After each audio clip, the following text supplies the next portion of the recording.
not one to make wait, Doctor. I've patients to attend. Yes, Nurse Crane? How can I help you? I'm so sorry. I know Dr. Swansea wanted you to rest, but we have somewhat of a crisis. A crisis, you say? Our supply of antiseptics is nearly depleted. I was hoping there was another box up here, but... What type of hospital are you running? No antiseptics? You have been away too long, Doctor. With the war and now this epidemic, supplies have been running scarce for months now. I may have a solution. In France, during the war, drugs shortage was a daily problem, and we had to use our wits to overcome the shortages. However do you mean? If combined correctly, certain household chemical products can be used in a pinch instead. Now, where's the hospital storeroom? The storeroom? Fat chance. This is the Pembroke, and space is luxury we don't have. Everything used to be stored in the old morgue. Perhaps I should look there first. Where is this morgue? It's the large building behind the hospital. You'll need to go in the back door because it's been sealed off for sanitary reasons. Take this key. It opens a small back entrance at the end of a narrow street. The abandoned morgue behind the hospital. A small door at the end of a narrow street. On my way then. Thank you, nurse.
cannot enter.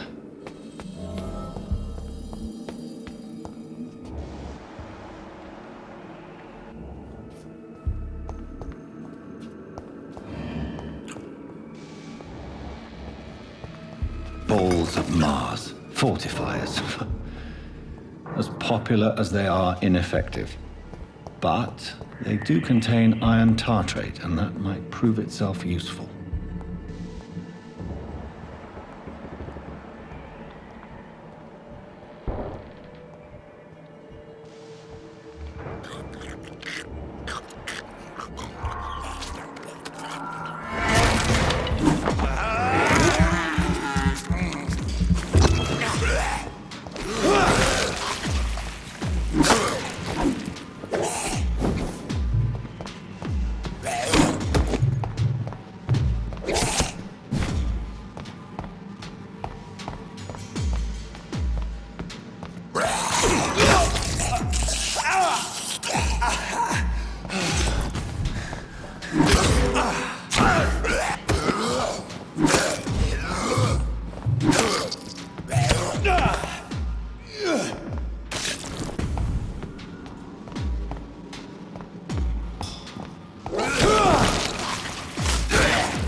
Behavior is similar to the infected William Bishop. Must be the same strain. This sickness moves faster than influenza.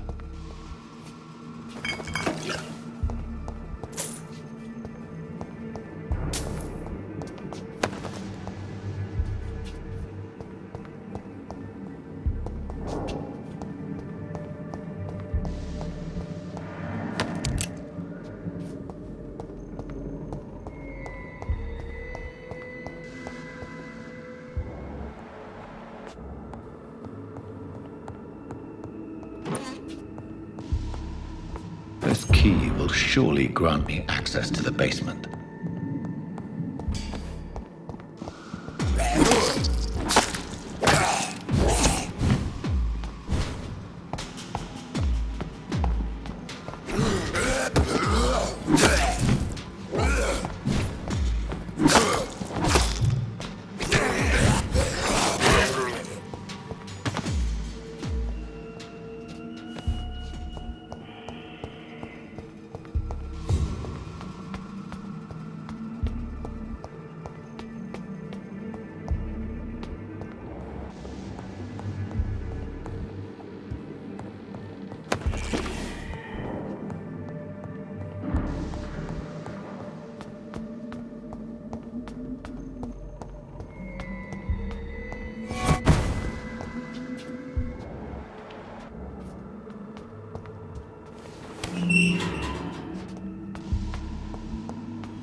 These scowls feed from corpses and the husks of animals. They're not after me.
Mr. Connor's injuries don't match the report. I'd better look into this.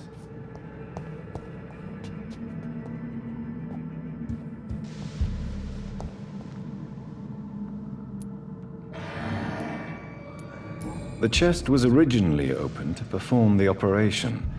The sutures are clean, but the chest has been reopened. Multiple abrasions and scarring on the arms and legs. Old and distinctive injuries of a sailor or a fisherman. Traces of a pinkish foam at the corner of the lips. Some sort of drug overdose, perhaps? A puncture over the left lung, possibly a chest tube insertion. Not the cleanest work, but I think it was successful. Signs of internal bleeding. So, Dr. Tippett's anesthetics were incorrectly dosed, causing the patient's death. And then, he tried to operate on him again. Tippett has made an egregious error. It's time we talked.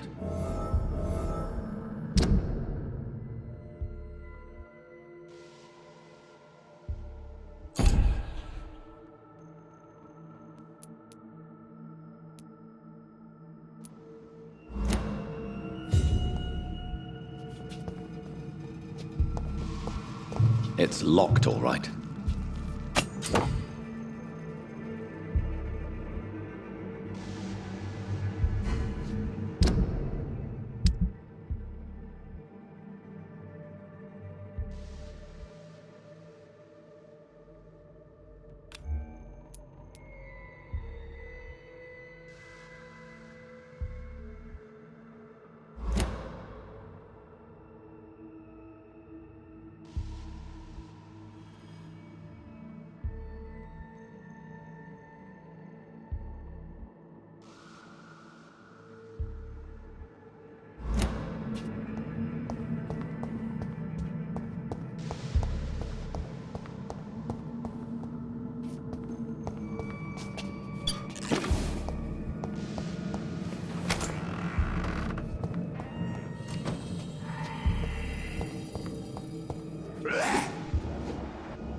These scowls can be so ferocious. I'm not sure I can defeat them without becoming stronger. To drink blood is so tempting.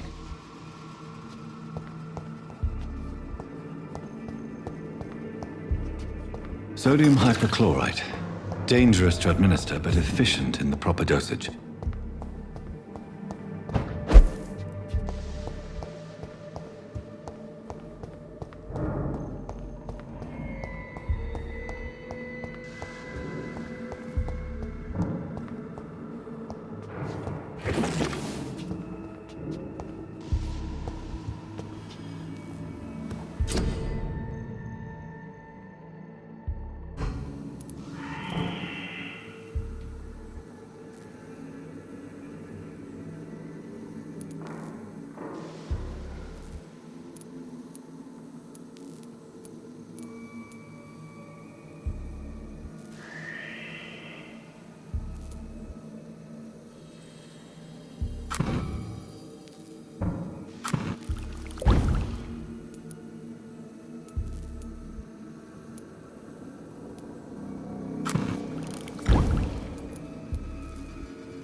Thelma Howcroft said she was being watched by vampire hunters. Where are they hiding? Tomorrow, I should investigate. more bodies will arrive and sadly depart. Good evening. I'm Dr. Reed. Always a pleasure to meet a colleague, sir. Especially when he was supposedly dead. A colleague. Are you a doctor too? Not anymore, sir. I used to be Dr. Rakesh Chadana. Now, I'm just Mr. Chadana, pawnbroker and humble guardian of this morgue. What do you mean, you used to be a doctor? Was your license revoked? No, sir. It is just that I like to be precise. I run a little pawn shop while taking care of the dead. But I used to be a real doctor.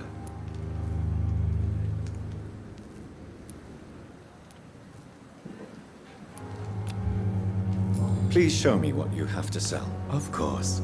It's just trinkets and curios, really. But I'm sure they can be useful.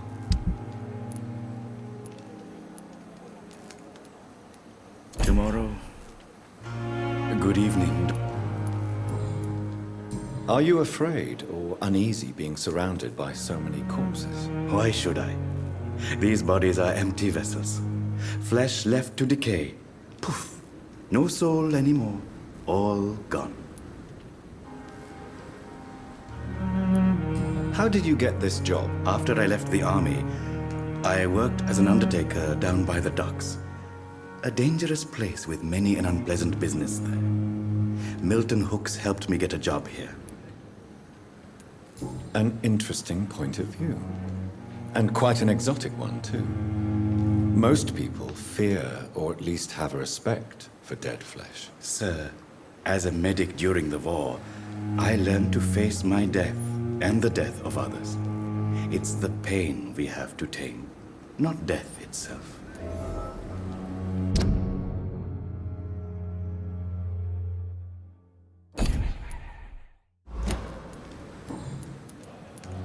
Do you work here alone? Yes, very easy work, sir. All I have to do is watch a few bodies. The situation was very different when the main morgue was still open. Why close the hospital's main morgue? It was for sanitary reasons after the beginning of the epidemic. Cadavers had to be moved to the nearest mass grave. Why do you have to watch these bodies? Because these poor fellows have no names. We keep them in case someone comes looking for the missing.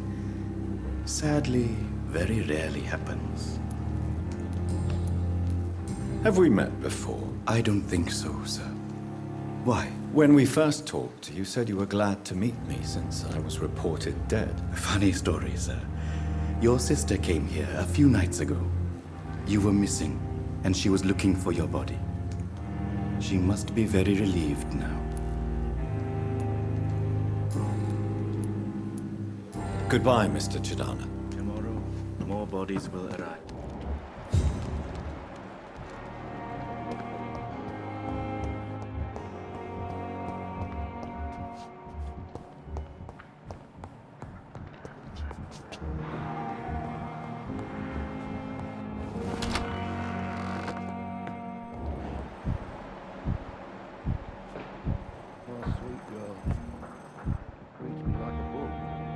Finally, you've returned, Doctor.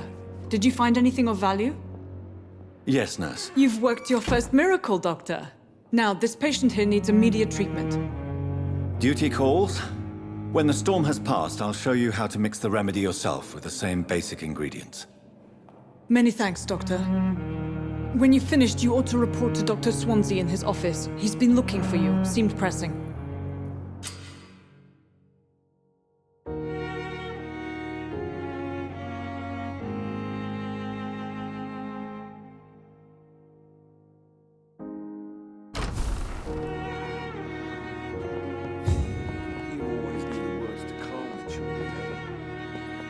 Good evening, Mr. Goswick. How are you? I'm okay.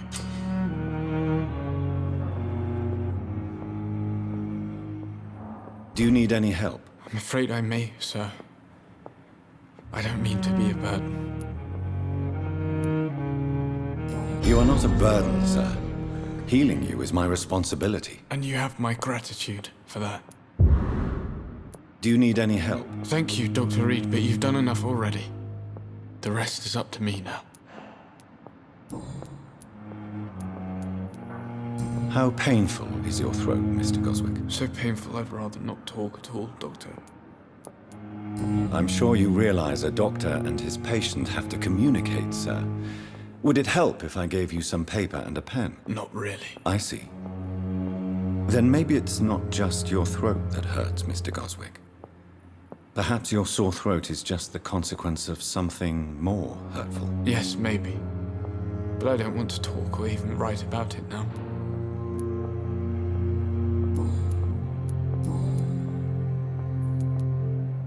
Tell me about you. I don't want to. I have to go now, sir. Good evening, Doctor.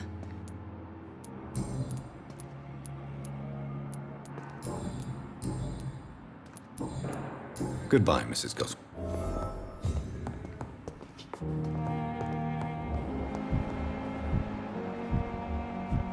This hospital seems to...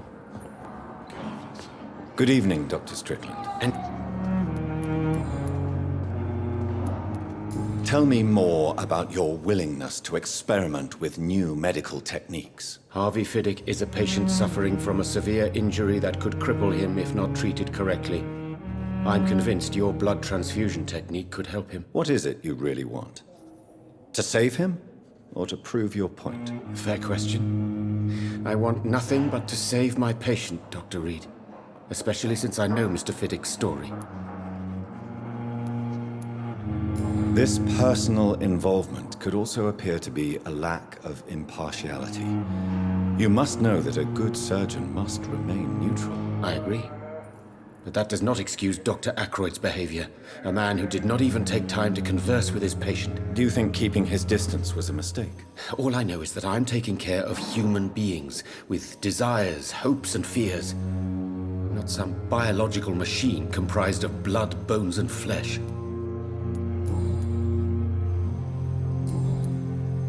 Goodbye, Dr. Strickland.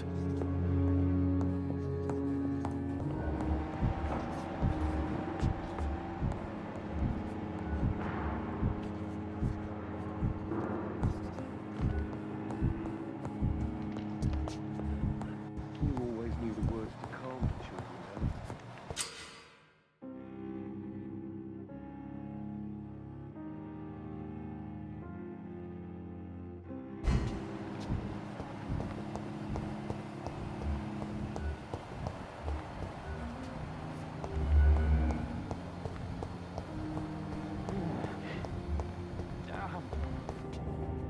Hello again, Dr. Reed.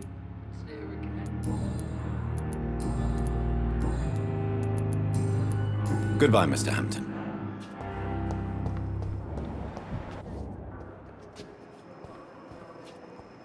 Good evening, Mr. Elwood. Evening, Dr. Reed.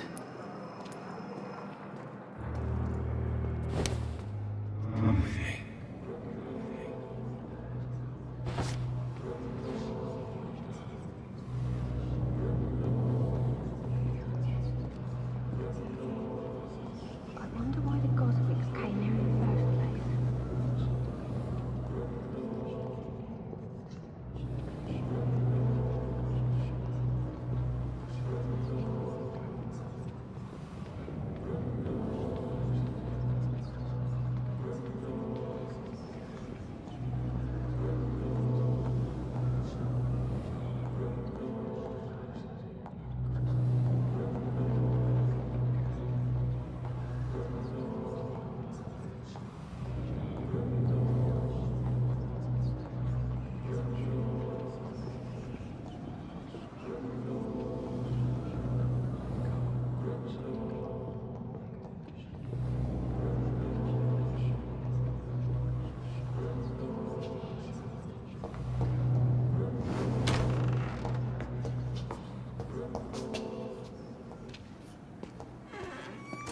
Good evening, Mr. Elwood. Evening, Dr. Reed.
Good evening, sir.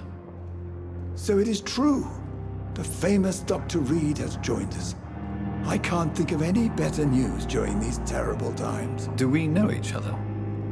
Actually, yes. We met once before, at the Rockefeller University in New York. Dr. Tippett, yes, I remember. I was assisting Professor Carell in his research about coronary bypasses. He had nothing but praise for you. He was also very confident about your future. And look at you now. Eminent surgeon and blood transfusion specialist. What is the Pembroke Hospital situation? And please, speak freely. This hospital is not exactly the best of London. I'm sure you are used to working in a better environment.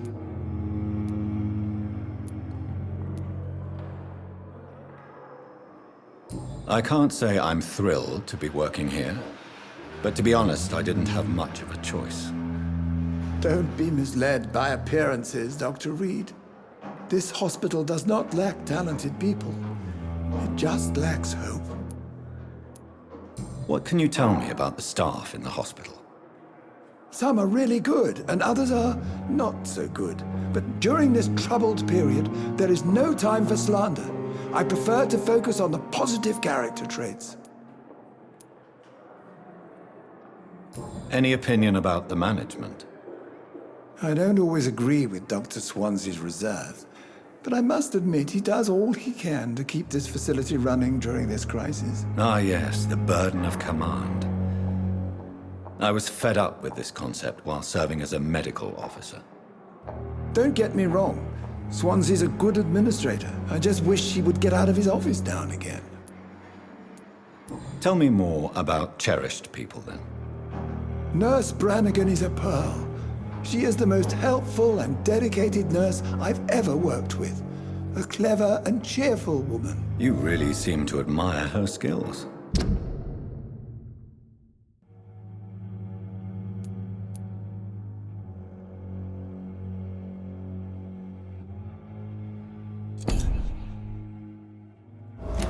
I'll go even further. If she was a man, she would be a damn fine practitioner.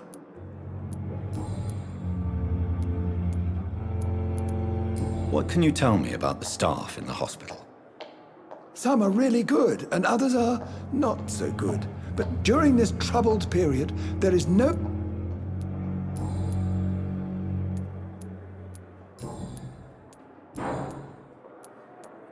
Corcoran, I want you to tell me about Mr. Connor. How did he die? What happened? He was my patient. He died because of my mistake. That's the blunt truth. What was the nature of the mistake? It was a twofold error. My diagnosis was wrong, and the administered dosage was too strong. Who was this patient? I don't know. Some sick man from the docks, maybe a fisherman. I had no time to talk with him. No one claimed a body. Why not stop practicing? Are you mad? I killed that man, I admit it, and it won't happen again. I have saved so many lives since then.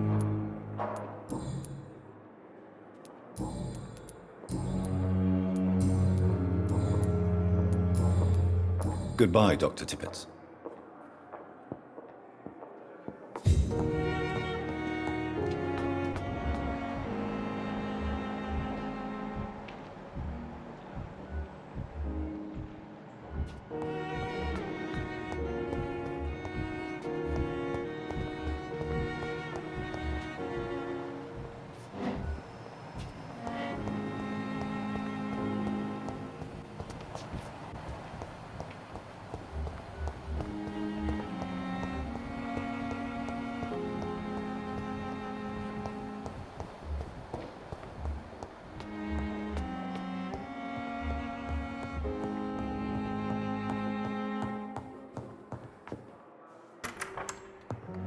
Please, Jonathan, come in.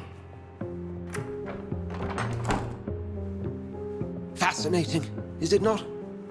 In the last decade, so many mysteries have been brought to light with our microscopes. The human body, biology's penultimate frontier. The more we explore its boundaries, the less we're able to trace a clear line between life and death. You, my friend, have a foot in both countries. The view must be vertiginous. It's at least as vertiginous as chatting about vampires with you, I would say. This must be all so new to you. This area of town, the hospital, a brand new life. How stimulating it must be. I wish I could share your enthusiasm, Dr. Swansea, but my condition defies scientific categorization. Undead? Unalive? Immortality defies logic. I cannot express my thrill at this serendipitous turn of events.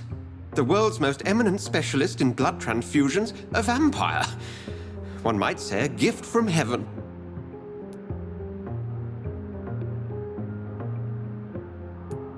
It may seem strange, but your words have brought me some comfort here.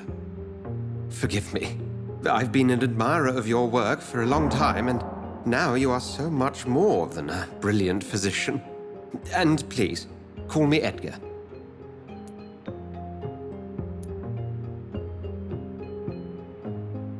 I'm not some doe-eyed student, Edgar. I understand we both have something to gain from this relationship. Very well. I have a task for you, Jonathan. Something that will require all your newfound skills. Please, go on. The Pembroke only survives through the generosity of our benefactors. Unfortunately, our main donor has found herself in a bit of a bind. Now, if you could help her out... A spokesman or politician is what you need. That's not my calling. And until I come to understand what has happened to me, I require discretion. Discretion is in order, Jonathan. Lady Ashbury has recently received rather indelicate correspondence that, if revealed, would jeopardize her position. And you would like me to eradicate this threat?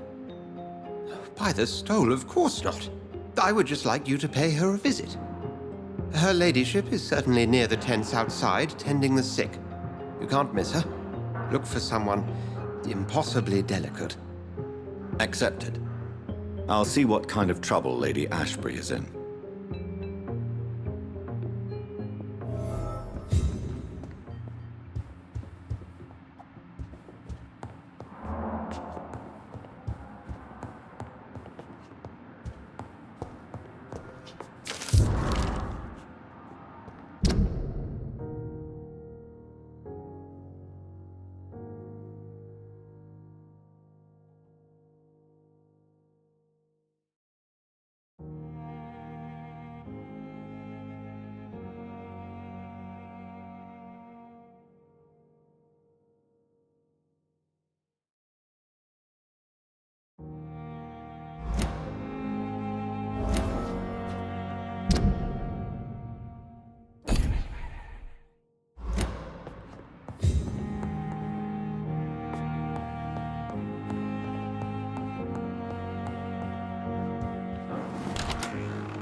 This shift never end.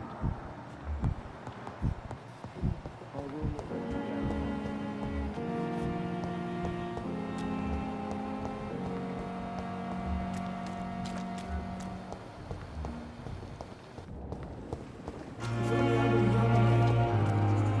down. Good evening, sir. I'm Dr. Jonathan Reed. I'm new here. I've already heard about you, Dr. Reed. I'm Milton Hooks, the ambulance driver for this shithole of a hospital. That's quite a blunt introduction, Mr. Hooks. You can call me Milton. I like to speak my mind, Dr. Reed. Perk of the job. Don't judge me, and I won't judge you. I'm not sure I understand what you're talking about. Well, I'm no doctor, but I'm pretty sure a gun can't be used as a surgical instrument. You have a keen eye. I learned to shoot during the war, and have carried one ever since. Old habits die hard. No need to explain, Dr. Reed. And if you ever need a better gun, remember, I may have something for you. I'd like to see your goods. Wise choice, Dr. Reed. A reliable gun is what everybody needs these days.